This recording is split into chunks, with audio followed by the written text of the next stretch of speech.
Ask G, day 13, and today I'm going to follow on from yesterday's session where we worked on posture and that rhyme I gave you to remember good posture, and I'm going to talk to you specifically about what should happen with the top half of your body.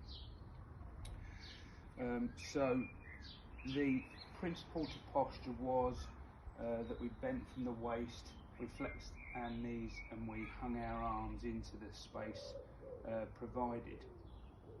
That gives the body the chance to work athletically, powerfully, and more importantly, consistently, bringing the club back through the correct position at impact, and gives you the best chance of being consistent.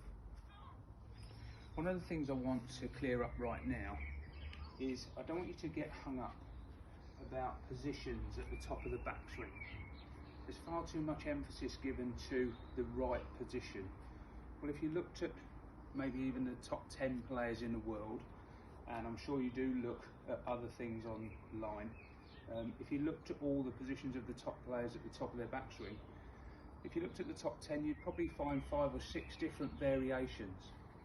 Very simply, when you get to the top of your backswing, the coaching manual says that so long as your hands are above your right shoulder and behind your head, so anywhere from sort of here to here, is acceptable. So we would call this an upright swing plane because the circle that we're making is an upright circle. And we call this a flat swing plane because the angle we're making is flatter and shallower. But they're both acceptable, and so too is everywhere in between. Remember, it's your swing. It's really important to have your own identity, so don't get hung up about the fact that your mate who perhaps hits the ball and looks better to you has a certain swing plane and your swing plane looks slightly shallower or slightly more upright. Don't get concerned with that. The big thing to be concerned with is what your upper body does, and owning your swing and honing your swing, the things again that we spoke about through this series. So what should the top half be doing in the golf swing?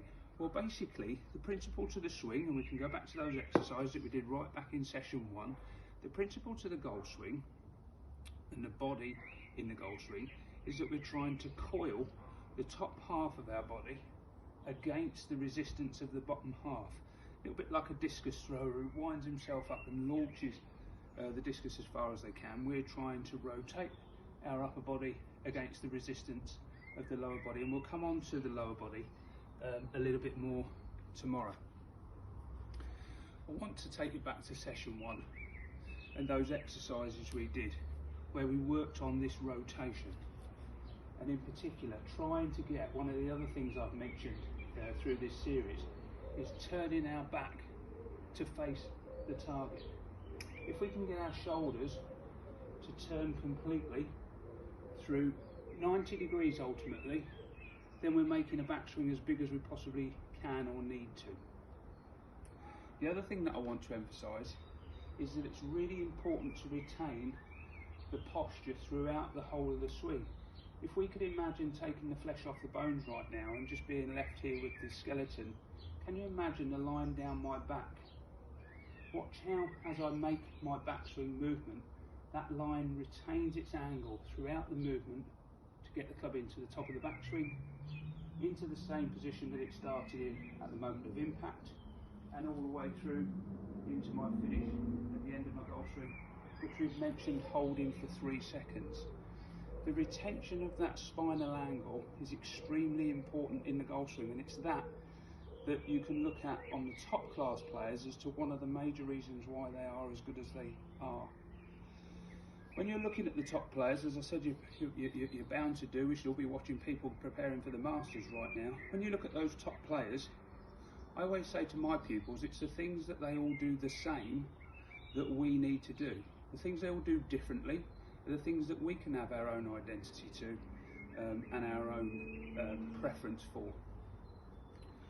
So in particular today, I want you to, when you're practicing those 100 swings, remember where you're catching the mat every time you make a golf swing.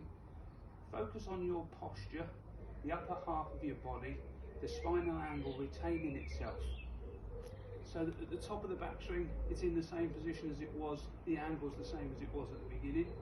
At the end of the follow through, that angle is as close as you can get it to the same angle as it was at the beginning of your setup.